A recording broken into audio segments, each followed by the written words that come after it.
How to search product by camera or image in Amazon application.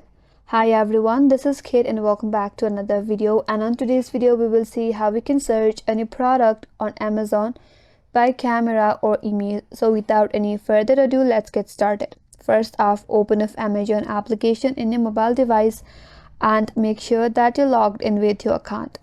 Once you're logged in, you will land on the home page. Now, in order to search any product via camera, if you navigate to the search bar at the top of this home page, and on next to that, you will have small lens icon. If you tap on it, you will land in this interface. Now, from here, you can simply take a picture of the product from here, or you can take any picture from a gallery if you tap on this image icon in front of the search icon on this interface.